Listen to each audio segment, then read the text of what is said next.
Our U.S. trade deal is on the chopping block, as Mark Carney said that he won't budge on their new demands. But don't worry, it's not like the Canada-US part of the USMCA agreement is worth over $900 billion a year or anything. My name is Nico Lagan, and I'm too conservative for the conservatives. My co-host Rob Ambrose, not woke enough for the liberals. We are the Political Orphans. As you can see, Rob's not here today. We don't have a liberal. We have another conservative, Mr. Jason Lavigne, joining us. So thank you, sir, for, I don't want to say replacing Rob, for making it more conservative. Let's say that. My pleasure. Thanks for having me. Yeah, man. It's always a pleasure, bro. But before we jump on the main topic of the day, on the new development of the U.S. trade deal, we are joined by none other than the president of the Justice Center for Constitutional Freedom, John Carpay. And he's here to talk about their new report, Death by 1,000 Clicks. Mr. John Carpay, bonsoir. Bonsoir. Glad to be with you and all of your listeners and viewers. And hello, Jason. Hello, John. Nice to see you again. It's been a while. It was just last night or the night before I saw you. Oh, it's true. You know what? Since you guys are both there, I wanted to ask you, John, because I know you were, I don't know if you were someone of honor at the show, but you guys are probably referring to the new documentary. What's the name of Greg? What's his last name? The Hate Network?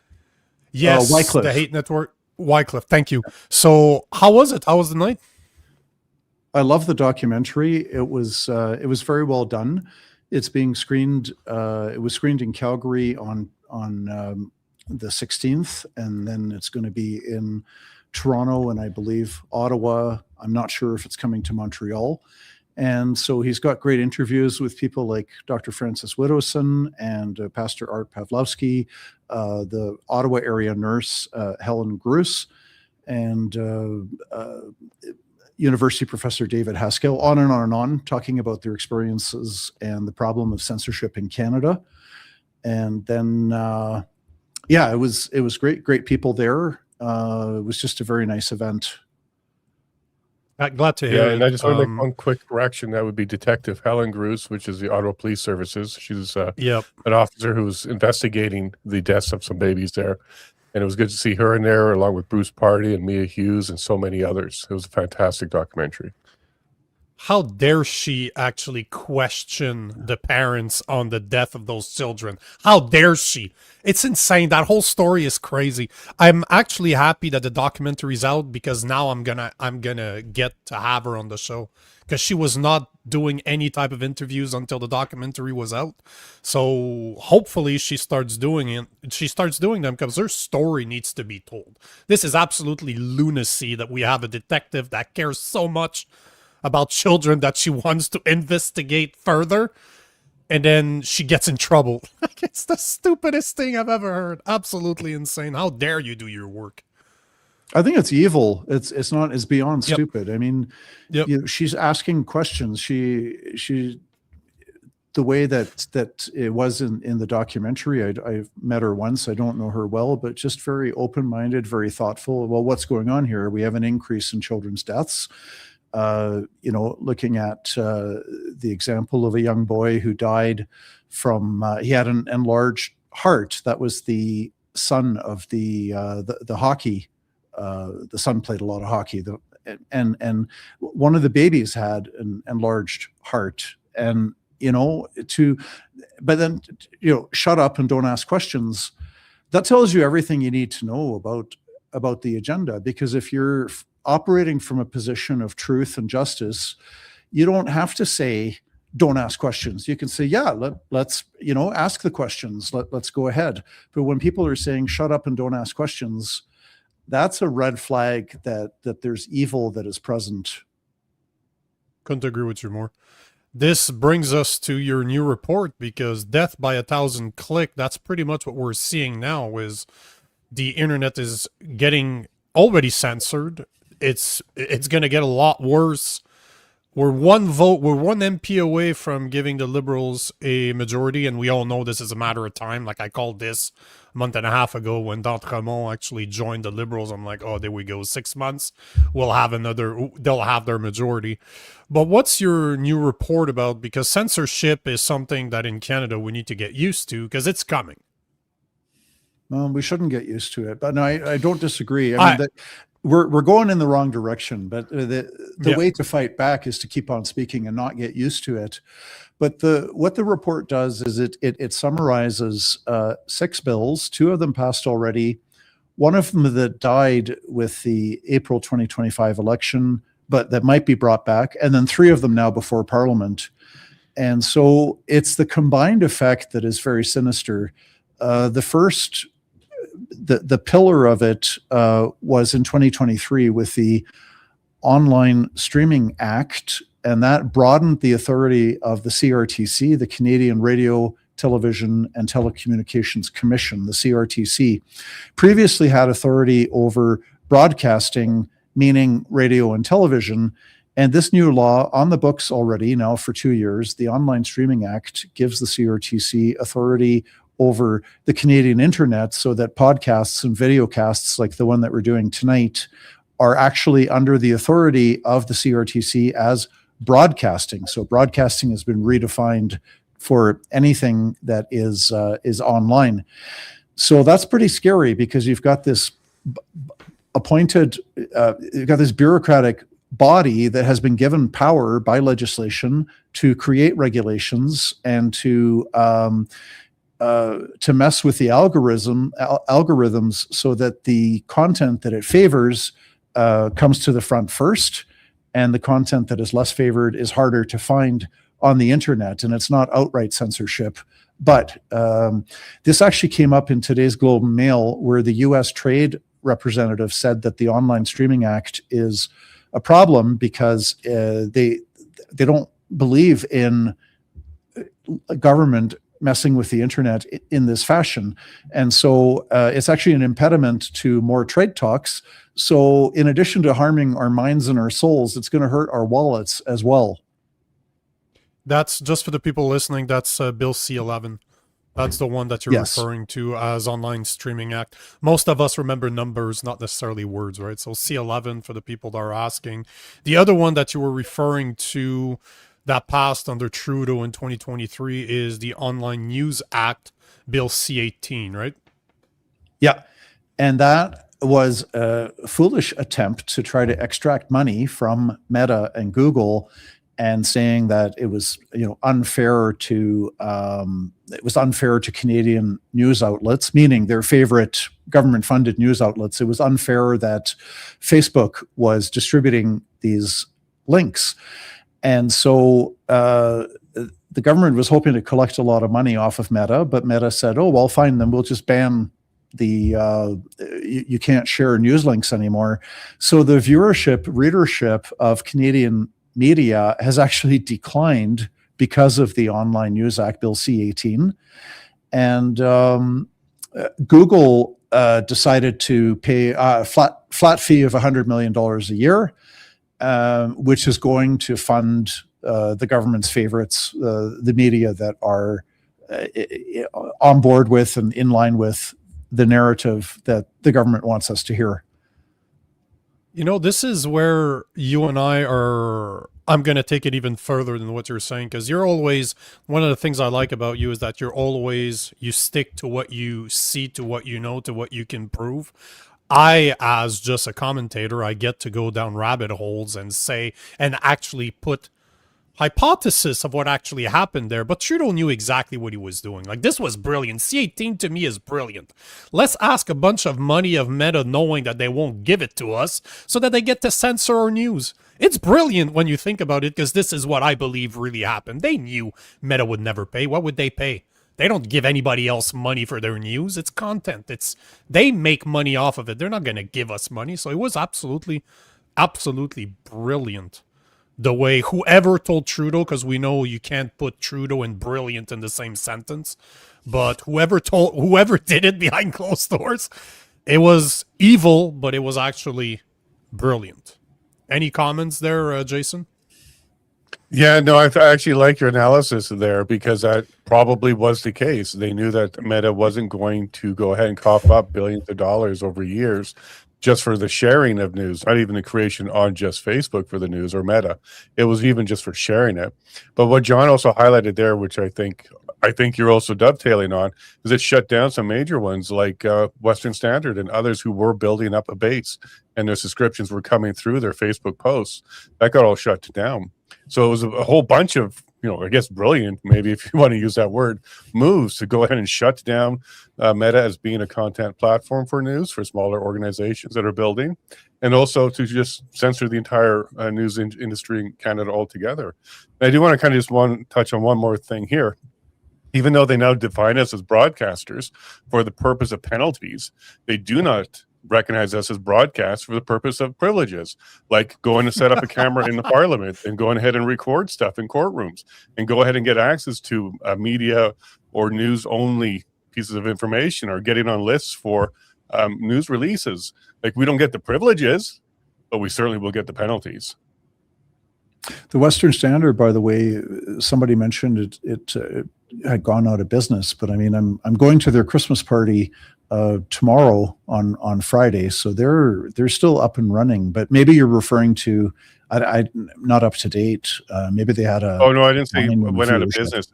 It closed down one of their business streams, which was getting subscriptions on their Facebook posts. So they had to change the model a little bit as soon as that happened. I was talking to Corey Morgan and Derek about that, because they were doing very well building their subscription through their Facebook platform. But when that got shut down, that really impacted their business. I'm told that for whatever reasons, that X is not a part of this problem, and so people can freely share news links on X, which hopefully the Western Standard and other outlets can capitalize on that. I've also heard that X is doing really well in Europe because people just want to share news and speak freely, and that it's still a growing platform. So I'm glad that Elon Musk bought it and turned it into a space for free speech, safe space for free speech. I think one of part the things. of that. What I was going to say, one of the things that's interesting is I spend a lot of my time in the U.S. Right, normally it's 6 months, and there's a bunch of just Instagram. There's a bunch of accounts that I follow in the U.S. to get news. Can't access them from Canada because Bill C2 somehow blocks them. And I don't know if you saw that, but when X released that new feature that I believe they took off, I think they removed it. They haven't put it back in, or I'd have to confirm it, but they were showing the provenance of the account. So the person managing the account, which country in the world they were from, and places like CBC weren't here. CTV News was from the US. It's managed from the US. The Liberal Party's the Liberal Party's X account was managed from the US. So there's ways around our own legislation by sending whoever runs, because it could be anybody, right? Off a laptop, off of a cell phone, whoever runs the app was showing the provenance, the country in which they were located. So it was funny enough that CTV News, I believe it was CTV as well. If you go on their Instagram right now, you can't reach them from Canada on their Instagram because it says blocked. And even in their description, it says that they're blocked, that the Canadian government is blocking. So you can't see our content. It's absolutely insane. So go ahead. I think, Jason, you had something to say, right? Yeah, I am just wondering if it's more of a corporate setup of why Facebook is blocking, is because they probably have a Meta Canada location, whereas X may not have any Canada identity on a corporate level. So I'm just kind of speculating on that one, but I know Facebook did have an office in Toronto at one point for their Canada business. So that's maybe why they took those steps, whereas X may not. They're probably just out of Palo Alto only, and they don't have a Canadian division. So the other three bills that we talk about in our report are the bills C2, C8, C9. C2 is the Strong Borders Act. It should be called the Strong Surveillance Act.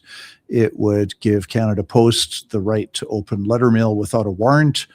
It makes it illegal to use cash for donating to charity, for paying bills in amounts greater than $10,000.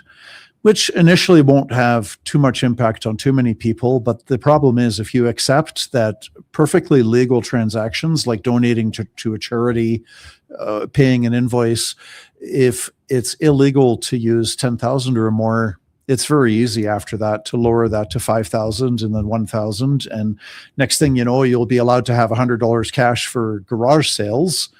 And it's a step towards central bank digital currency. And that's very scary, because that would give us just a horrible totalitarian control, where the government, if all of the money becomes only numbers inside of a computer, so you have no gold or silver and no cash, with which you can buy gold and silver, and it's all digital, then the government effectively can exercise terrifying powers against every citizen if everything becomes electronic. Whereas if you still have cash, right, you have a modicum of it's part of our freedom is to have cash. Couldn't agree with you more. It was blocking 10,000 or below, but as you said, once it's in law, once it's part of the law, you can just tone it down, just like Carney did with the carbon tax. He didn't remove the carbon tax. He just swiped it down, because you know that at one point he's just going to swipe it back up, because he could have canceled it, but he didn't. So we know their intentions. Like, let's be honest here. That's Bill C2. Bill C2 also had the components. We talked about it. They also had the components of, if you have products going to the US or anywhere overseas, you can, the RCMP has now the right, or not, was it RCMP or was it Immigration Canada? It's one of the two now has. I think it's the customs, the customs officials can open and inspect anything anywhere. It's not limited to the border. So if you're selling t-shirts out of your garage in Montreal, they can come in there and inspect as well. Yeah.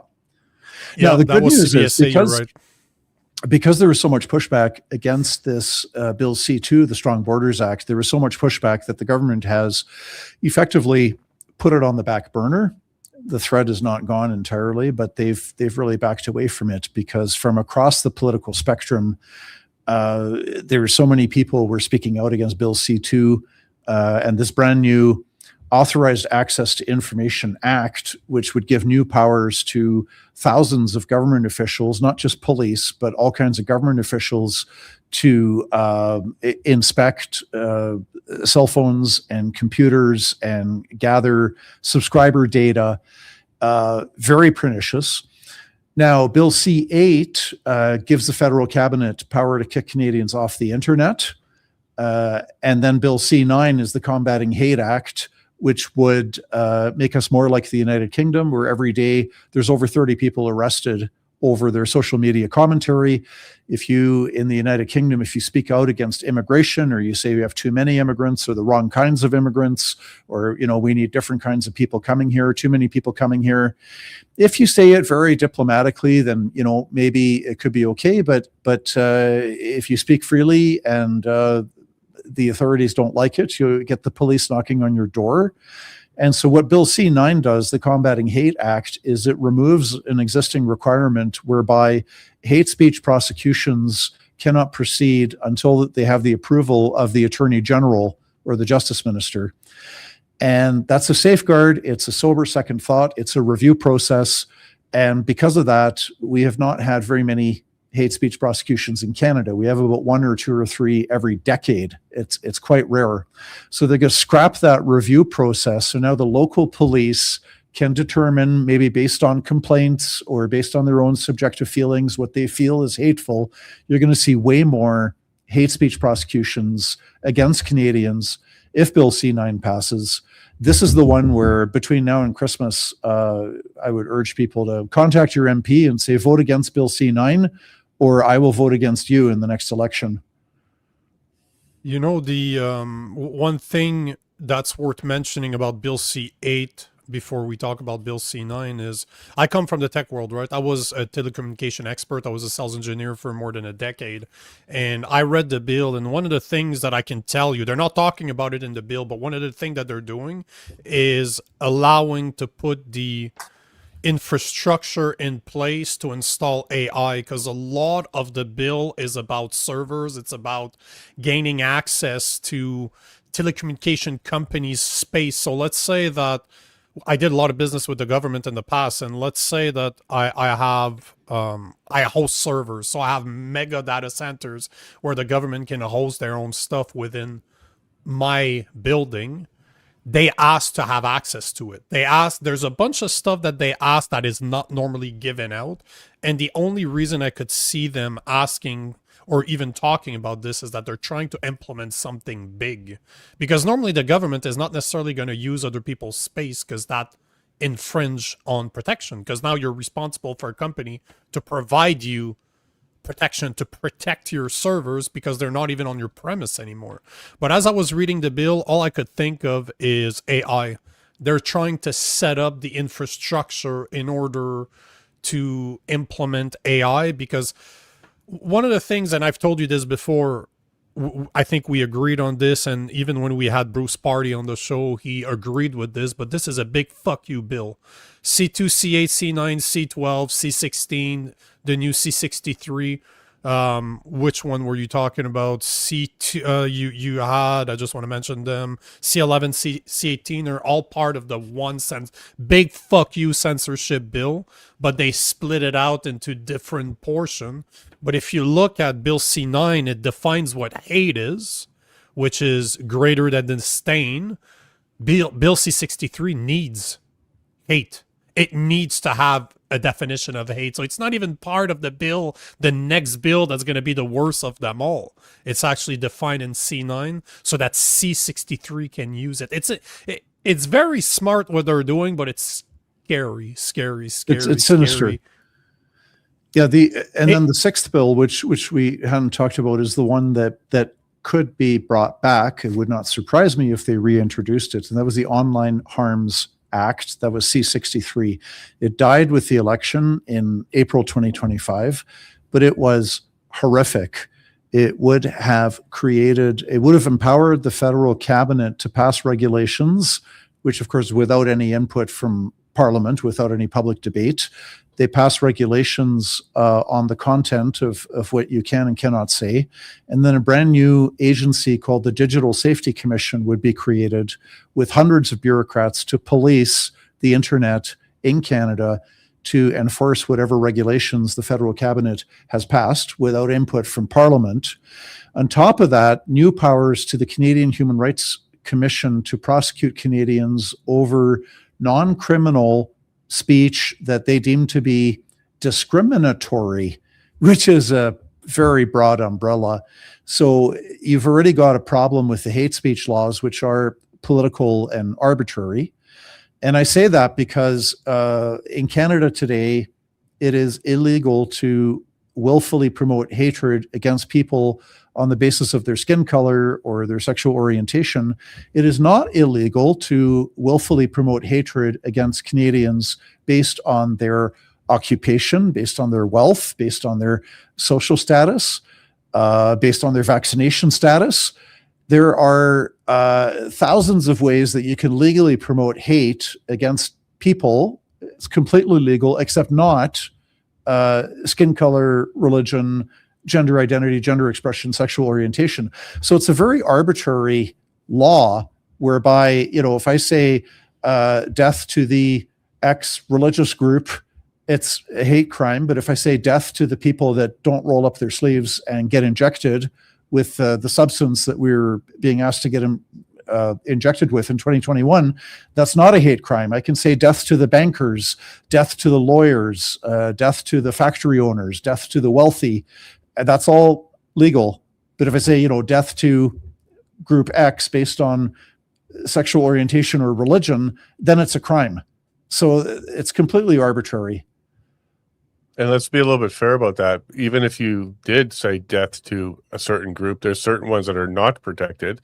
So there's certain groups that I belong in that definitely don't get those kind of protections, or my church either. And part of, I think, some of this, what we're seeing here, John, is the definition of hate is coming into the criminal code in Bill 9, which is something Bill 63 wasn't doing. So once Bill 9 passes and that definition makes its way into the criminal code, I can see Bill 63 coming back in its new form, because now the definition of hate is now in the criminal code. And that allows them to kind of like Lego, build up these crazy laws when it comes to online hate. Whereas before it might have been more of a challenge, like what is online hate? Well, there's no definition of hate at that time. Now there's going to be one in the criminal code. So I think just like Lego, we're going to see them build that ball right back up. Yeah, the criminal code, the prohibition on willful promotion of hatred has been on the books for decades, and it was narrowly, in a 4-3 decision, it was upheld by the Supreme Court of Canada as a justified restriction on free expression.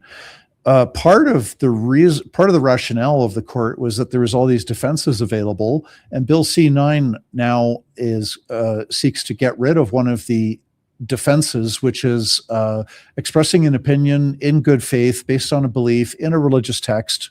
Mm-hmm. And that offered some protection if an Orthodox rabbi or a Catholic priest or evangelical pastor or Muslim imam wants to teach publicly what their scriptures have to say about human sexuality, and their scriptures say that gay sex is sinful. If that's done in good faith, then you cannot be prosecuted for hate speech. But now with Bill C-9, it's a threat to religious freedom because it would get rid of that defense. So that's another very serious problem for religious freedom in Canada. What do you think about Bill C-63? Because correct me if I'm wrong, but if they bring it back in a very similar fashion as it was crafted before, the complaints, the online complaints were anonymous. You were not like, I don't remember ever seeing that in a criminal court before, where you did not get to face your accuser. Your accuser, yeah. Do I remember this right? Because this is one of the things that really, of all the things that was in there, one of the things that really worried me is no representation whatsoever. Somebody can say whatever they want online. There's no timeline to it either. They can go back as far as they want, and I don't get to face my accuser. Well, there was that one, Nico. Sorry, I also want to remind you about the pre-crime one, part 63 as well. So maybe you might do a crime. That was in there as well. Yeah, see, the Online Harms Act, the C-63 that died with the election, had a provision in there as well that would give judges the power to place you under house arrest, make you wear an ankle bracelet, make you respect a curfew, et cetera, if your neighbor can convince the judge that you might commit a hate speech crime in future. So we're talking about somebody who has not been charged with any crime. There's been no trial. There's been no conviction. There's been no finding of guilt. And preemptively, the judge would be empowered to place restrictions on you, like house arrest, ankle bracelet, having to provide urine samples to prove that you're not taking drugs, confiscation of your legally owned firearms. It's just unbelievable. In terms of the right to face your accuser, how they get around this, that they say, oh, well, the Canadian Human Rights Commission, that's not criminal. So when you get prosecuted by the Canadian Human Rights Commission because some anonymous person has filed a complaint over something you said on social media, well, you don't have the right to face your accuser, and you don't even have the right to a fair trial, but it doesn't matter because it's not criminal. And it's a very insidious argument because there's a kernel of truth in it. It is not criminal. You could be found guilty of violating the Canadian Human Rights Code because you said something discriminatory. You don't get a criminal record. When you travel to the US, it's not going to show up as having a criminal record. However, it is extremely stressful, time-consuming, money-consuming to be on the receiving end of a human rights complaint, and that's why if that ever goes through, I'm going to urge everybody to file every day when you wake up in the morning. Sit down, go through the news, and file 10 human rights complaints against people that you disagree with what they say, and clog up their whole system. That would be the way to fight back. And one more thing to remember. Yeah, sorry. Yeah, no, go ahead, Jason. No, go ahead. For both of those is, it may not be criminal at that time, but once an order is placed to pay a fine, and if you're unable to pay that fine, a court order can go against you, and then suddenly you're in violation of court orders, which is criminal. And the same thing on the other side as well. When you get these ankle bracelets or house arrest and all those kind of things, if you show up late and you can't explain it, or for whatever reason, you're just one step away from stepping into the criminal court side of things. And these are kind of like the gateways into criminal. So even though maybe start off as not criminal, you can find yourself in the criminal courts pretty quickly by not being able to afford a fine, violating a court order, or maybe showing up home a little bit late that night. Yeah, if you disobey the court order, then that's a crime, right? So it's exactly how you've described. So technically, superficially, initially, it's non-criminal, but it very quickly becomes criminal. So what Canadians really need to do today, tomorrow, is contact their MPs. I don't care if he's Liberal, Conservative, NDP, Bloc, Green. Contact your MP and say, if you vote in favor of Bill C9, I'm going to vote against you in the next election, and have the same kind of pushback that we saw in regards to Bill C2, where the government backed down and somewhat and has put Bill C2 on the back burner. It's no longer a priority for the government. The only thing I wanted to add is I believe your firm, the Justice Center, represented one of the many companies that got sued by Jonathan Yaniv or Jessica Simpson, the trans individual that was using those complaints in order to say, hey, you won't shave my balls, but those are women testicles, so you need to shave my balls. But it was proven afterwards that he was actually contacting them and saying, hey, give me that much money, and then I'll let the case go. So the punishment is often just the process itself. So it's a nightmare, but I like your approach, though, to say if that goes through, which I really hope I hope to God that it doesn't, that we overclog their system by complaining about absolutely everything. Yeah, you turn on your computer, you watch the news, some politician that you don't like said something that you disagree with, and you go and you fill out the complaint form, and it was this politician, this date, he said this, I think this was a discriminatory comment, and fire it off. If they get thousands and thousands and thousands of complaints, it's going to, even just to review it and dismiss it initially without a hearing is very time consuming. But it's we've got to fight back. I mean, this is the result of decades of kind of acquiescence. People are very trusting of politicians, so they're not actively involved. They're not actively paying attention to what their kids are getting taught or not taught, like not taught history. And then you get this cultural decay, and then into that situation, you get horrible bills passed that, 50 years ago, 30 years ago would never have been passed.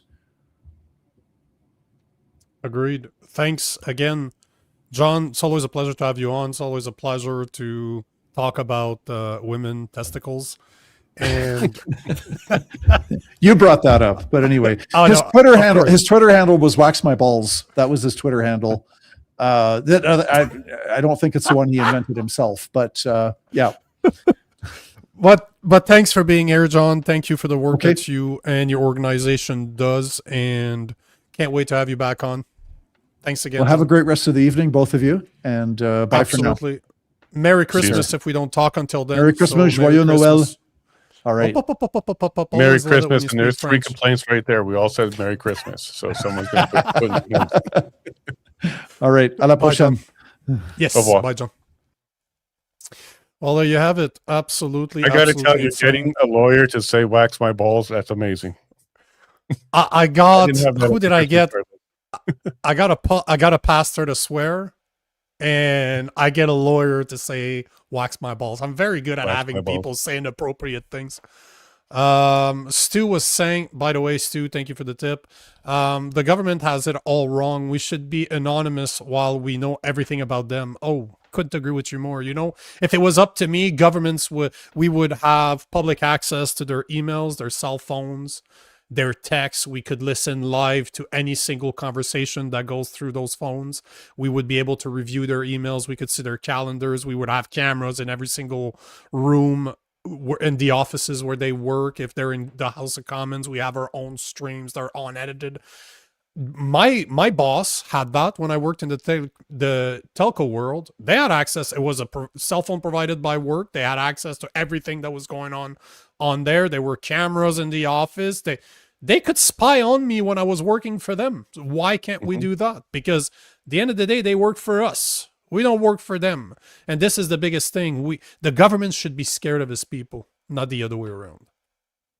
I agree completely. And can you imagine we lived in a world where we can watch all their meetings, everything except for legitimate national security things, but everything else is out there, their schedule, their appointments, and actually have a camera in all those meetings and audio. They would absolutely govern themselves as well. And that's kind of why you would want to do that. And you look, they do the same thing to us. What do you got to hide? If you're not doing anything wrong, you shouldn't have to worry. Flip that around right back to them. Hey, if you got nothing to hide, let me hear what's going on in that office in that in the E-block of the Parliament. I want to hear every single meeting, please. How great of a platform would that be for a leader? Let's say the new conservative leader, the party, the new leader of the Conservative Party comes in and say, you know what, as Prime Minister, I will make that happen. I will make sure that the public has access to everything that we do 24 hours a day, 7 days a week. They get to question and review what we do. Can you imagine? That would be a great fucking platform. I never thought about this before. That would be great.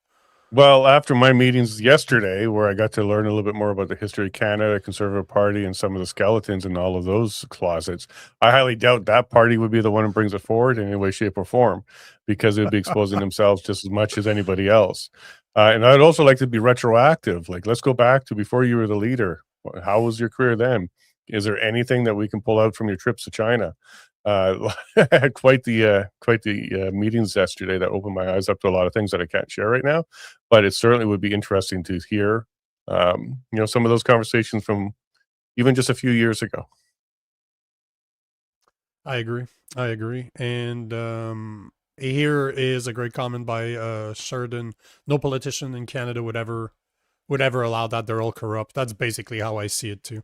Yep. Well, the RCMP said 89% are all compromised by China. So 89, can you imagine? That's the number they want to agree. They want to admit to. So it's probably a lot worse than 89. Well, I think there's a few good ones in there that didn't take a trip to China and get themselves in trouble, but not many. There's not many. Yeah, I agree. There's probably not many, but 89% sounds about right. I would think it's a bit more than that, but we can agree on, let's call it 90%. I could agree that 9 out of 10 politicians are corrupt. Yeah, I can go with that number 100%. Corrupted or have been corrupted. In other words, something they did wrong has been held against them. Because there's various types of corruption, and some of them could be, hiding your ego or embarrassment issues. All of it is on the table. It just Michael Ma. Michael Ma. It's latest thing. Oh, I was a conservative that night. It was just after, like, whatever. But yeah, sure, cool stuff. Pay your ticket met with the pay CPP. For your entry. You paid for the CPP. You literally met with the CPP, with CPP representative on the Monday that you chose to be a liberal. It's absolute. That whole story is insane. And King is saying, Nico, did you see Trump's demand on continuing USMCA? Yeah, that's what we're going to address right now. So thank you. Perfect transition. I appreciate when people just feed me like that. But before we do, I want to remind you guys of our sponsor. The official sponsor of the Political Orphans is Gabble, the world's first live video debate app on the market. You can choose to sit back and watch, or if you have the balls like me, you can jump in and debate others. They have 10 different subjects every day. You do one-on-one with people that you don't know. 3-minute arguments or 3-minute debates. People vote for who they thought won. There's an AI there that decides tiebreakers. And next week on Tuesday, they're going to have their first one-on-one, their first real influencer, I guess, one-on-one. I'm going to be debating somebody that was also on Jubilee Media's Common Ground, so a leftist. So I don't know what we're debating. They're going to have like 5 topics we're going to debate. But yeah, you can join, watch us go at it. So look in the description below. The affiliate link is there. That being said, let's go to the next subject. And as Anne brought it up. We are talking about the USMCA, and for the people that don't understand, it is worth $900 billion a year. That's 900 billion it's billion with a B, just under $1 trillion is what it's worth if you consider what's going to the US, what we're buying from the US, and the services that are exchanged between our two country. It varies between 900 to 950 billion dollars a year. It's absolutely insane how big that contract is. And they made demands, so we will talk about those demands because they have like 4 different demands that you can say. It's 3 or 4 depending on how you see it.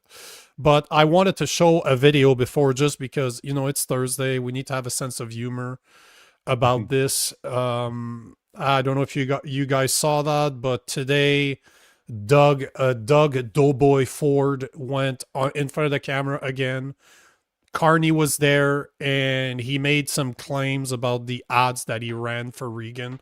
Don't worry, I'm not going to show the whole 2 minutes, but I want you to pay attention to Carney's face as Doug Ford is talking. It is absolutely hilarious. So here's Doug Ford and his beautiful claims. Well, number one, that was the best ad that's ever been run. 12.4 billion views. Look at Carney. We wanted to bring it to the attention of the American people.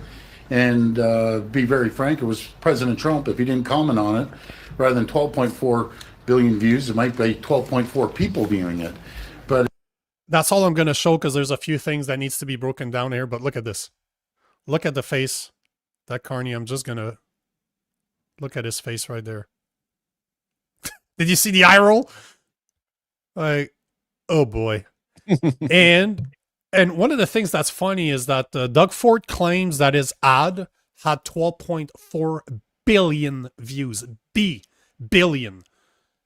The biggest, the most watched video of all time is Shark Thing. It's a song for children. I'm drawing a blank. It's do you know the song I'm talking? Baby Shark. So that is the most watched video of all time. 15 billion views. His ad did 12.4 billion. I don't think he knows the difference between impressions, as in it reached that many people, and people actually watched it. But it's hilarious to see Mark Carney in the back end rolling his eyes like, bro, you're on camera. Did you forget that people were recording you? No, fair enough. And I think what Ford's doing there is he's just taking the audience reach potential, multiplying it by the number of times it was played, and calling that the number of views, which is not even close to being accurate, which is something Ford is really good at being, not accurate.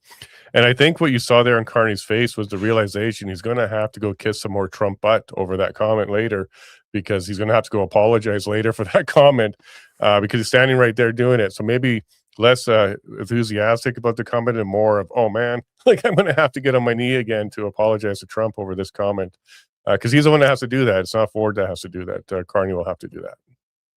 And it's not looking good for Carney, because if we look at the demands that were brought forward today, it is not good for Carney, and he's already responded. I don't know if you saw that, but he's already I think he says he's not doing them.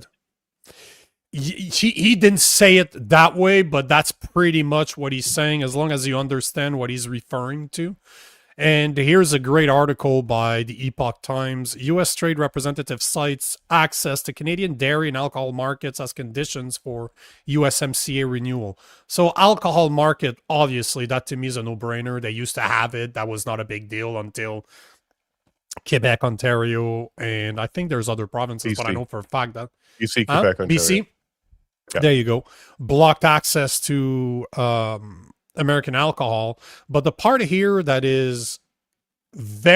could be massively disruptive is Canadian dairy. For the people out there that might not understand what's going on there, we have a massive mafia in Canada where prices are controlled. What we get in Canada, and especially when it comes to poultry, eggs, and dairy, our supply management, and you'll see in the video that I'm going to show right now, that's what Carney speaks about. We'll get back to it because I I just got some information for the people out there just so that you can better understand the impact that that actually has for Canada.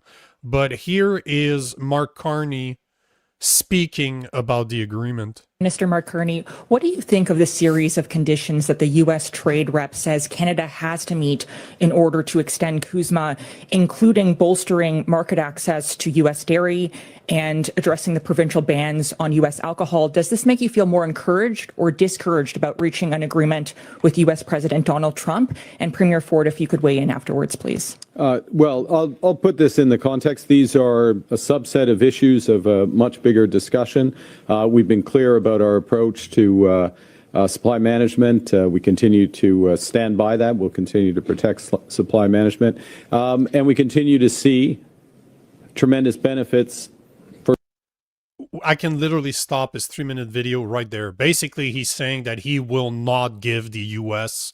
access to our dairy market, because that's what supply management is. That's what he's talking about, is the supply management that covers the dairy, poultry, and eggs. And I was looking at some of the numbers earlier. Right now, there's massive tariffs, and you know Trump was talking about this, how there are 200 to 300% tariffs on their products. So anything that is above the quota that we allow for the U.S., which is not very big, 200 to 300% tariff on their dairy items. And to put it into perspective, through Canada Supply Management, basically the main point is to control, you want to control production and you want to control the price. That's how they sell it, is that it's meant to protect our farmers. But did you see that video of this farmer, his dairy farmer, that is just showing how he's just throwing hundreds, if not thousands, if not, I don't even remember the numbers, but he had a hose going, just emptying perfectly good dairy because he's above his quota. He's not able to produce more, so he's wasting it. But the direct impact to Canada is estimated to drive our prices. So Canadians pay between 30 to 50% more for milk, cheese, and butter than Americans. And I spend half my time in the US. It is true. Their eggs are cheaper, their milk is cheaper, their cheese is cheaper. Everything that touches our supply management is so expensive. 30 to 50%. Can you imagine? You're paying a third to half more than what the market would actually suggest it's worth. And that is to pay that dairy mafia. You have a government entity, you can call it a government entity, but you have bureaucrats sitting between the farmers and the consumer, and they add costs to it to pay themselves. Let's be honest, that's exactly what they do, right? Yeah, and I'm not a fan of the government being involved on that. Let the free market handle it. Better quality, better product, closer to market. It's ridiculous on how much it costs to actually get the milk onto the shelf here in Canada because of this. I don't want to see them involved anymore. This has been something that the Canadian government has been challenged on for quite some time by a lot of political opponents over the years, and we haven't seen a move on it. Like, is it really worth $900 billion, flush that down a drain for a dairy market, which is a fraction of that? And why can't the consumers choose? If they want to have American milk and they like that particular type of milk, then let them buy it. Let them have their milk and drink it too, is what I say.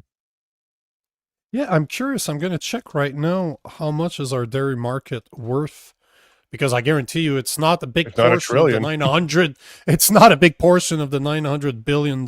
So the global dairy market is valued at, the world global market is valued at $991 billion. So almost the price of the USMCA worth that. And that is just Canada and the US, because if you include Mexico, it's above $1.1 billion, like between Canada and Mexico, not Mexico and the US.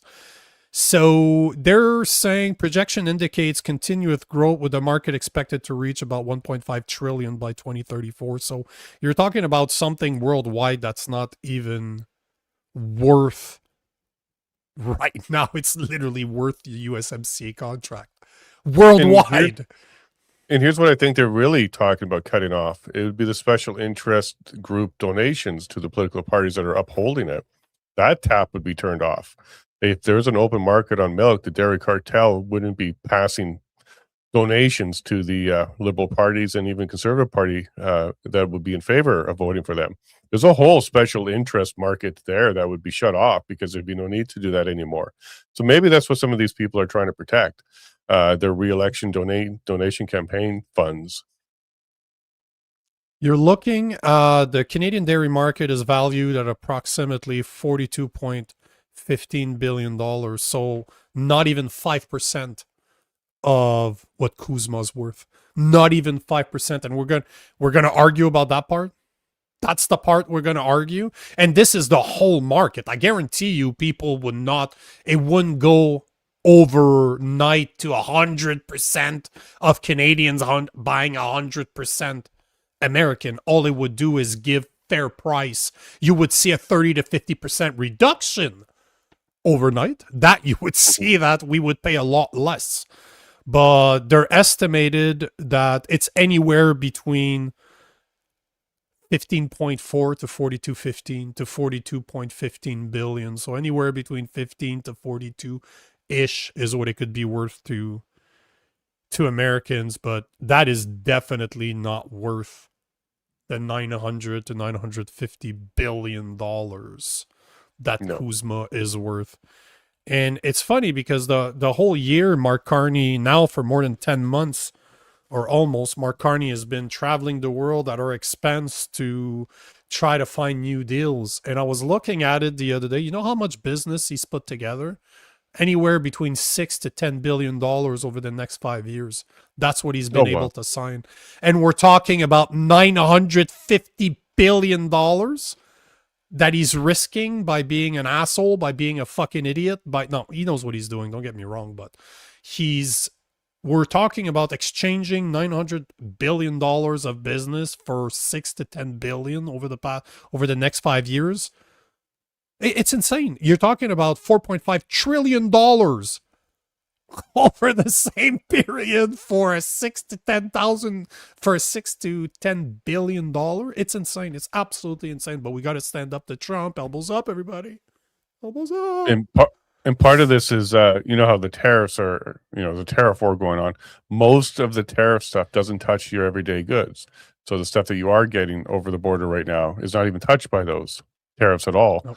And you see how the market has responded in the pricing. Imagine if the USMCA is thrown away and now you actually have no more free trade on all those items. This is your clothing, this is your everyday items, produce and other things. Those aren't currently being affected. If you think things are tight now, it's going to get way worse. It's going to absolutely get way worse. You're also talking about jobs, the automotive industry. There's a whole bunch of industries that will be touched by this. I think Carney is still trying to collapse Canada. And this is just one more of the big pieces of that puzzle coming together right now. Tariffs was just a beginning to give you a taste of it. Canadian dollars down to 71 cents. And if he keeps going in this direction, it's going to be in the 60s, low 60s, probably by mid next year. I was talking about this a couple of days ago. Not only that, but you start looking at our energy sector that is completely decimating right now with those requests in that MOU. Because I did a calculation right now at $130 a ton for CO2. You're looking at around 29 cents. It was 28 something cents per liter. You add the carbon capture pathway project that they want to add, it's another 5-6 cents a liter. And now they're talking about methane that would add even more costs to the price because now they want to reduce methane.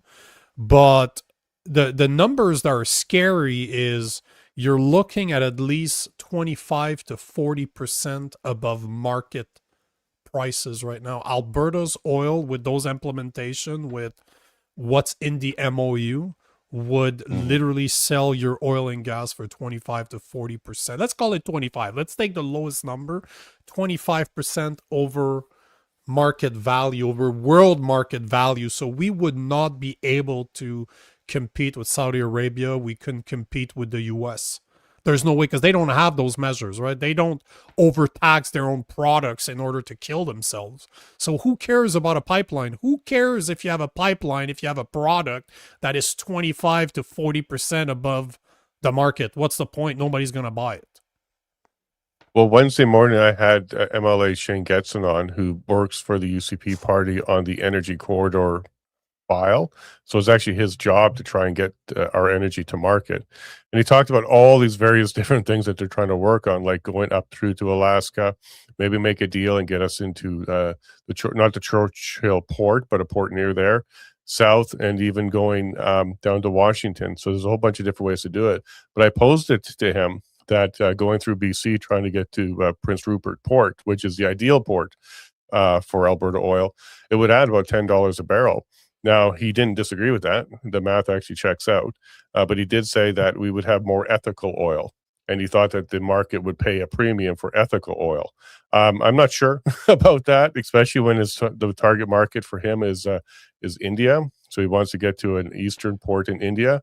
I don't think they care about the ethical oil. I think they care about the price because they'll be looking for a lot of quantity. But right now in their minds at the government level, they think that there would be a premium forced onto us, but that the world would pay that premium because it's ethical oil. I disagree with that statement completely. It's going to be like any other free market. Nobody pays premiums for ethical anything. They just want the best price. And if we had ethical products and pricing, you wouldn't have a lot of Chinese imports. There's a lot of ethical issues there. So look, I don't think the world works that way. I think it's a bit of a pipe dream to think that the world will pay more for Alberta oil because it has a smaller footprint and is more ethical. I think that's the pipe dream right there. But he did highlight how very, very unlikely it is in the short term to see us getting through a BC port.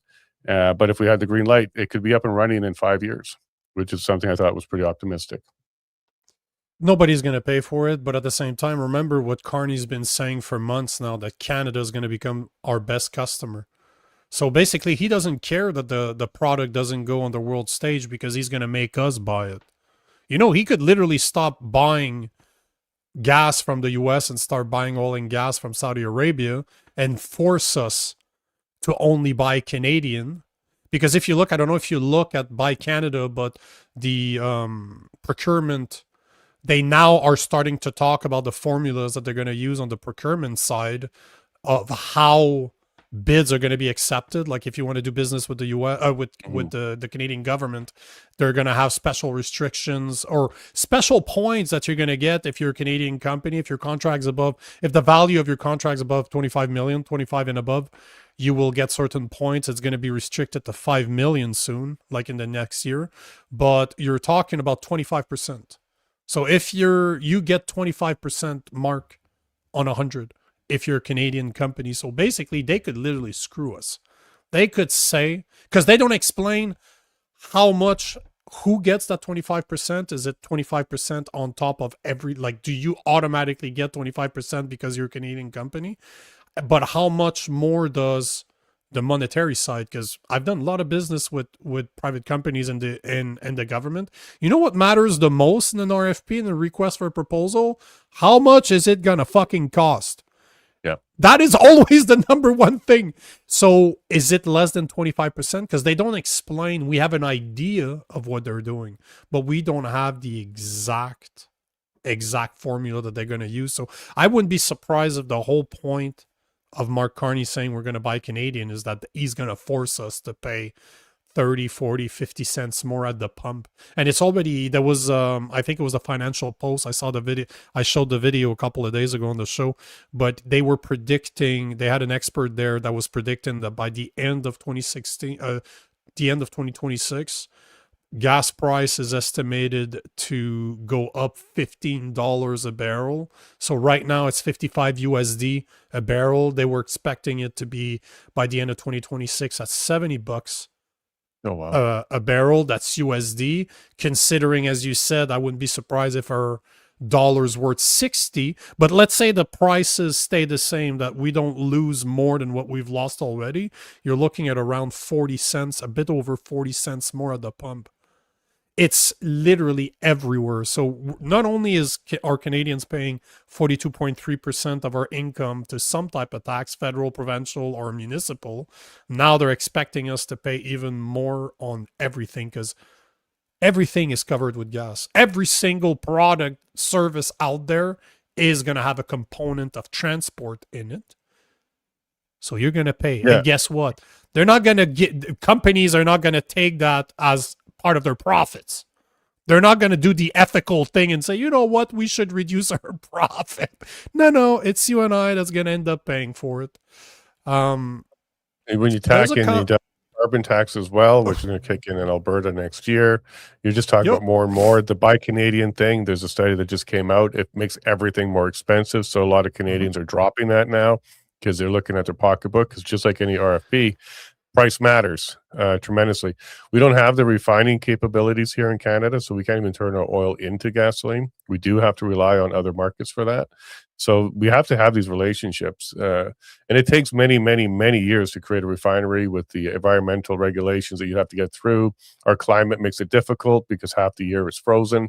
There's a lot of things that needs to be addressed here. And getting into another big trade war with the U.S. is absolutely the wrong direction. But on behalf of everybody that's looking forward to the referendum in October 2026 to vote Alberta out of Canada, I would like to thank Carney, as he's making a lot more reasons for Alberta to really, really strongly sit down and look at that pocketbook and see why we should go ahead and make the move to separate from Canada. I couldn't agree with you more. I wanted to take one more comment before we leave, and it is from Ann King.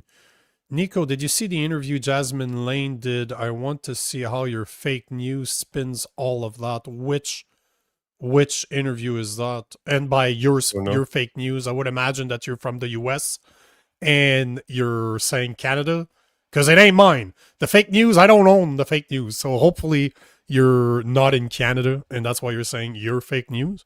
But I don't know which one, which interview you're talking about. I have no idea. I'll be honest, I watch very little of Jasmine Lane nowadays. I don't like her political stance. I don't like what she does. I've called her out many times on her stuff. I'm not a fan. Good for her for being able to build a platform like she did. But at the end of the day, she's not a conservative. Like she shouldn't be allowed to call herself a conservative. At least if she's going to call herself a conservative, it should always be with a capital C. Because yes, she works or she backs the Conservative Party of Canada, but she ain't no conservative. Let's be honest here. No, and you brought this up quite a few times. Maybe the term should be Canadian conservative or counter-liberal, but not necessarily a traditional conservative. Yeah, it's, again, she was, I don't know if because she tend to respond to some of my stuff when I talk about her, or I actually call her out her own post, but she was still, CBC went after Pierre Poilievre this week and she was still defending him, saying like he's done nothing wrong. And I'm like, come on, can we stop this? Because, you know, this is the part that most people don't seem to understand. I have nothing against her personally. I've spoken to her behind closed doors. We've had chat conversations and I have nothing against her as a person. But you cannot tell me that she's a real conservative, because she is not a conservative. She's as conservative as Pierre Poilievre is a conservative, and Pierre Poilievre ain't a conservative.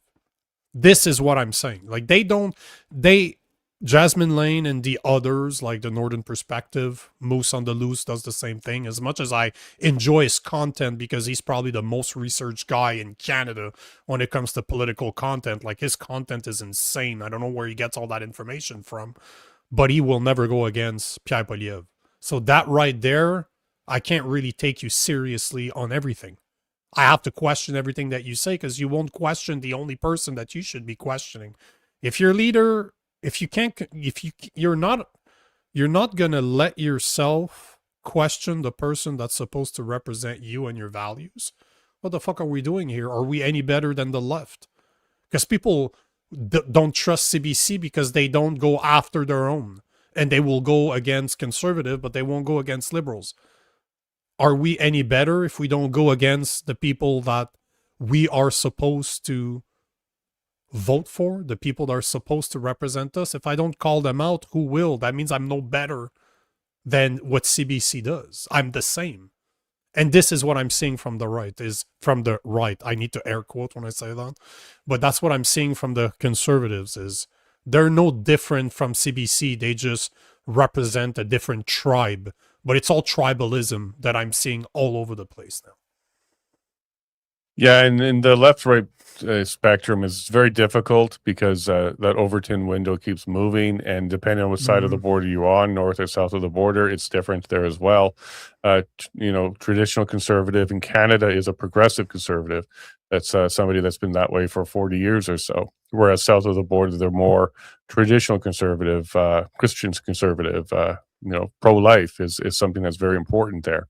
Here, it's very different, and I'm sad to say that that's the case.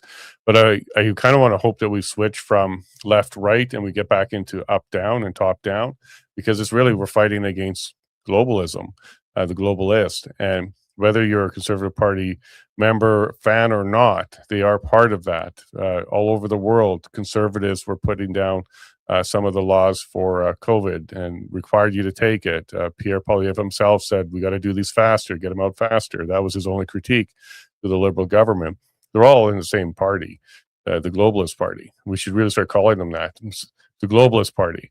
And, I like to kind of focus on trying to remove that. Whether you're a fan of Poilievre or Carney or basically any politician here in Canada, you're a fan of globalism if you're a fan of them. And that's one of the things that I don't think we spend enough time on, because we're so stuck in the left and right, the blue and the red, that we're not really paying attention that they all have strings attached to them, and these strings lead outside of Canada. And the RCMP, when it got close, they got shut down. When it was being talked about in the House of Commons, there's some committees going on, they got shut down with the proroguement.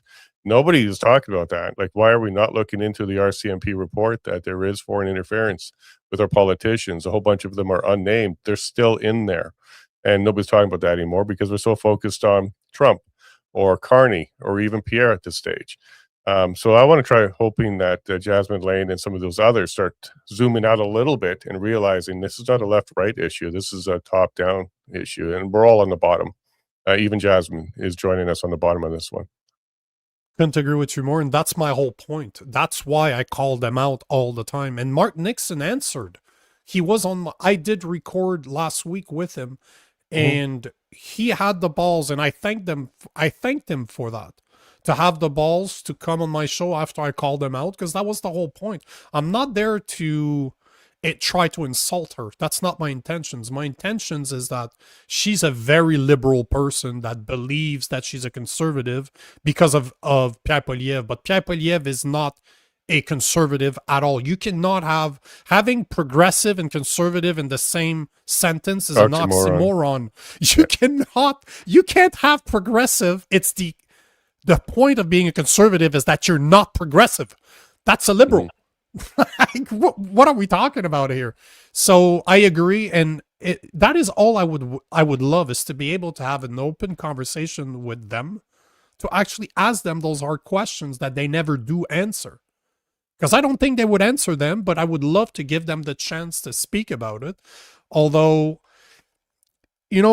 what I'm thinking is, and that's just my opinion, I've had enough conversation with them in the past to know that that's probably true, but you can't be 100% right about anything anymore. They all feel the same way we do. They just don't have the balls to say it out loud because it would hurt their bottom line. They would lose so many followers. They would lose so much money. You can't. I made peace with the fact that Pierre Poilievre will never have the balls to come on my show. Although I guarantee you that if he did, he would learn a shit ton of what people actually want. But if they talk against that, that means they won't get those phone calls anymore. You won't get to interview him anymore because that's the type of person that he is. He doesn't want to be challenged. And that's literally all of our politicians out there. I don't know. I can't think. I'll give credit to Maxime Bernier on that one. However you feel about him, I've interviewed him a couple of times. He never asked about the questions. He did not care. He didn't care. He just showed up, did not know what we were going to talk about. You might agree, disagree with him. It's irrelevant. I have to respect the fact that he came in and I asked him questions and I wasn't I don't do a lowball interview. I'm going to ask you questions that you choose not to answer it. That's on you. That's not on me. People can see what you don't want to answer and what you're answering. But I wish that these conservatives would have the courage to do that and just to be questioned. Because if you don't allow people to question you, how are you supposed to grow? How are you supposed to see what's actually going on? Because I agree with you, it's a globalist agenda. It is a uniparty in Canada. They all work for globalist bureaucrats that are not Canadians. And I don't care who you point to. You're never going to be able to show me that Pierre Poilievre cares about Canadians when he had the opportunity as early as November 7th to trigger an election and crumble all those censorship bills that we were talking about earlier. They would have all been flushed down the toilet just like Bill C-63 did. Yet he did not have the balls to vote against the budget with the NDP, the Bloc, and the Green. He chose his career and voted for the Liberal budget to protect the Liberals. Yet 10 days later, they made a big show for the masses in the House of Commons. We are standing up to this budget. Bitch, please. You voted for it 10 days ago when it fucking mattered. And just that. I threw that in the face of Mark Nixon. I threw that in the face of Jasmine Lane. They will not touch that one. I like Mark. Like, I'll be honest, I like Mark. I've spoken to him many times behind the scene. I like the guy. But there's certain things they will not address because they know what it will cause them. And that's my opinion. I'm not speaking. Those are not their words. Those are my words. This is what I don't see what else it could be outside of they don't want to get hurt. Because it could hurt them. No, obviously, talking the way we do, people don't like us very much. Sure, and we get it from all sides because we are going to be critiquing everybody. But when you get a phone call from Poilievre and say, hey, I like what you're doing, suddenly you are definitely very careful because you want to get that second phone call, that third phone call. So I think they're pretty smart on how they're doing it. And this was a conversation I had last night with an influencer who asked a question. How many on the conservative side are bought off by the Conservative Party? Is it like 50%? Because that's what it looks like. And I said, I bet you it's way less than that. But a whole bunch of them are just following in line because they can see how the more successful ones are getting their clicks and stuff. So they're just following in line. They're not necessarily paid off, but they see what the benefit would be. So it's sad. Okay. So, but at the end of the day, Nico, I'm going to do a little bit of pushback on that. I rather have the Jasmine Lanes and the Mark Nixons out there than not, because at least they are going against the Liberal side of things and bringing awareness to that. But I would like to see, if you want to be a truthful, independent influencer or journalist or commentator, then do that. It is definitely the hardest road, though. We don't have a bottom line. Let's be very honest with everybody. We do what we can to kind of get by because we know that if you go against everybody, it's very difficult to build a large base. I've had that opportunity, sat down, like if we niched something or we really promoted something, one good example would be the Coots guys. If I would have just jumped on that bandwagon and said nothing but innocent until proven guilty, never talked about the concerns I had, never talked about what came up in court, just kind of whitewashed that entire thing, probably would have been very comfortable, but I wouldn't have slept very well. I wanted to make sure I built a base of integrity, and then the people who do follow us and do stick by us, they stay loyal as long as we stay loyal to them. So I prefer that model. It's going to be a slower growth. We won't explode overnight with that. But at the end of the day, people do come back because they know that they're going to get the truth. And when I meet people in the real world, they appreciate it. So I think we've made the right choice, Nico. You stick to your Christian values. We have one major sponsor that we're going to have to visit one day. And until then, just keep your head high and stay strong. But I am glad that they're around more than I would be if they weren't around. I agree with you. And that is the reason I call them out is out of love, is because I care, or else I wouldn't call them out at all. I just would ignore it. Because the thing is that I know what they talk about and I know why they do it, because it brings a lot of clicks. They're not stupid. Like if you understand social media and you look at what they always talk about, they're very good at what they do. And they understand what will bring the clicks. But one of the gripe that I had with Jasmine Lane on the video I released, she responded. I should go check if she did respond to my response. But she basically said that she covers the news that is trending. So I'm like, okay, so basically you're only talking about what mainstream media wants you to talk about. Because you're not approaching the subjects that are not being covered by mainstream media. And most of the subjects I talk about are the ones that are not covered by mainstream media. So in a sense, I agree with you that they have their place. As in, if you're liberal right now and you're starting to question Carney, you're like, okay, where else could I look for news? You can look at Jasmine Lane, Mark Nixon, the Northern Perspective, but hopefully you don't stop there. Once you start questioning, you start to see that they have their biases, and that's where guys like you and I step in. We're like the step that's after that. Okay, I question the liberals, I question Carney. Where am I looking? Okay, I'm gonna look to the more mainstream conservatives out there so they can show me the other side of the news.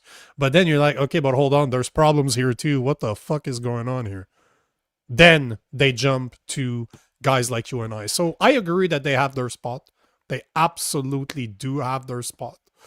I just want to take a couple of comments before we go because we're kind of over. And while you're doing that, and they probably say the same thing about us because we are not overlapping on a lot of the trendy stuff. We're talking about the more difficult stuff.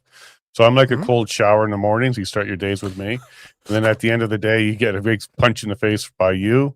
And then throughout the day, you'll find a whole bunch of things a little bit easier to digest. But I think they probably think the same thing about us. Like we do take on the harder subjects that they're not comfortable with, and they probably appreciate that we exist as well.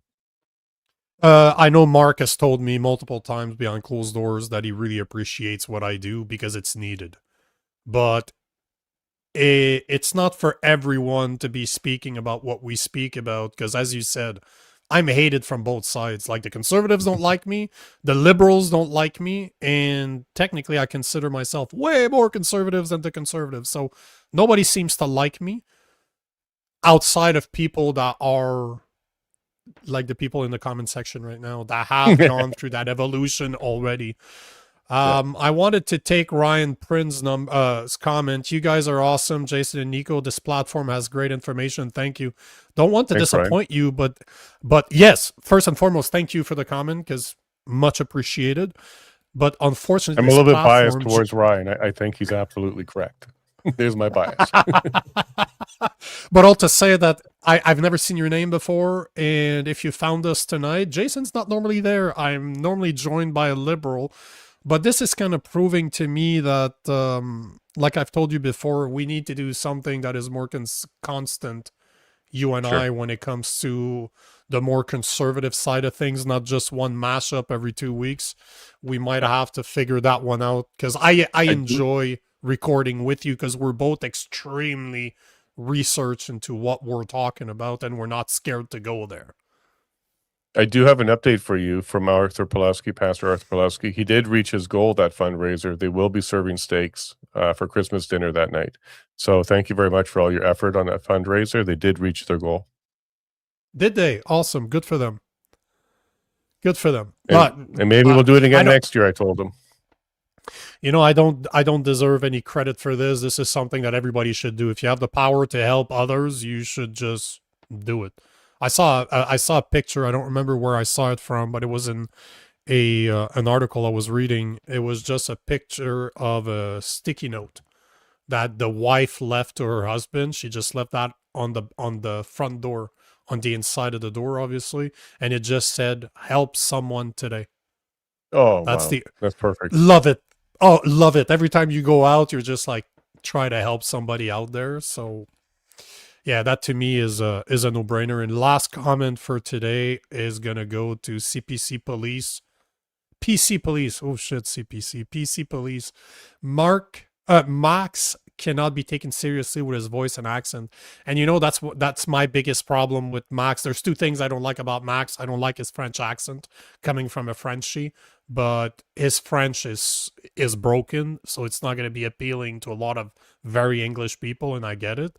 And the other thing, he's a lifelong politician. So those are the two things that bothers me about Max, because I agree with a lot of the things that he says. Actually, I'm probably a lot worse than what he says, but I agree with a lot of it. I agree, PC. The French accent is probably too much to take for most English Canadians, and he is a career politician, which is one of my biggest gripe with politicians. They should never be allowed to forget or to not work outside of the public sector. Like, Pierre Poilievre has never done anything outside of the public sector. How can he understand what it is to be Canadian when he's never worked in the private sector? No, fair enough. And those are valid critiques. Certainly I brought them up myself as well. And then the one thing I do like about what he's doing is he's providing the everyday person a opportunity to become a politician, get into a party, and do some good. It may take several more elections to get there, but I do think at some point in the future, you're going to see somebody who learned from Max in that House of Commons doing some good work. So I do thank him for that particular portion of it. But there's very, very large portion of Canada that won't elect him based solely on his accent and his broken English. But if his legacy ends up being he spawned a few other good politicians, then we can take that. I think that would be well worth it. That's a good point. That's a good point that he might. I don't see him ever leading Canada. Don't get me wrong here. But he could be the one opening up a door to somebody else that might. So I like that. That's a good point. Yeah. I've never saw it that way, but good point. Yeah, I do appreciate the platform he's created and the people around. Nothing's perfect. Certainly not, that party at this stage. But in a couple of elections, like if the Conservatives ever win and then really, mess up, that would open the door to an alternative Conservative party. So if that platform's there's a few people that ran a few times, got comfortable door knocking, talking to people, and they step up to become a future leader in Canada in the House of Commons or further, then I think that all those broken English interviews would be worth it at that point. I agree. We'll as Rob likes to say, we'll put a pin in it because we're literally 21 minutes over. But it's always a pleasure, Jason. Always a pleasure to record with you. So I appreciate you coming on, replacing our liberal. You did not do a very good job at being a liberal, though. Just let me. It's a good thing. Well, I think I navigated the Jasmine Lane stuff. I was a little bit fair, bring a little bit of balance to it, and even with the Max stuff. But let's say for Carney. The people out, he's ruining our future. So, yep, couldn't agree more. So for the people that found us for the first time today, make sure to like, we always want to hear your comments. That's the whole point of what we do. That's why we do it live. We want to see what you guys think. But subscribe. If you just found Jason, make sure to subscribe. If you just found the Political Orphans, make sure to subscribe too. Because at the end of the day, you can give us tips just like Stu did. You can buy us a coffee. You can see the QR code at the top. But what really matters is that you guys come back, you guys comment, and you guys just have that conversation, that civil discourse, that it's not left versus right, it's top versus bottom. So we need to be able to have those conversations where we disagree. But that's a good thing, because we need to be able to disagree to understand that we're not the problems. The problem is, and I'm not pointing at God, I'm pointing at the people that are trying to take the spot of God. So, anything you want to add before I shut it off? I just want to thank everybody for hanging out with us, and John Carpay for joining us as well, having that conversation about all the different bills. You should pay close attention to it. Yes, they didn't create a Big Brother, I'm going to rule you act, but they certainly broke it down into all the pieces, and they're bringing them in. So pay close attention to that. An active society is an informed society, so we can go ahead and take action as a society. So thank you very much, John, for doing that kind of work. And Nico, thank you for bringing this kind of stuff forward on a Thursday night. I appreciate it. Man, the only thing I'm going to ask is if I can get Pawlowski to swear, I can get John Carpay to say, wax my balls. You need to call that bill what it's called. It's a big fuck you bill. That's what it's called. Just saying. Maybe you'll catch me on a Saturday night after we get into some, but maybe you'll get me there, brother. I'm going to play hard to get on that one, but I appreciate your time and your efforts. Absolutely, guys. We will thank you for joining us. We will see you on Sunday, 8 p.m. Eastern time. Until then, have a good weekend, guys. Take care.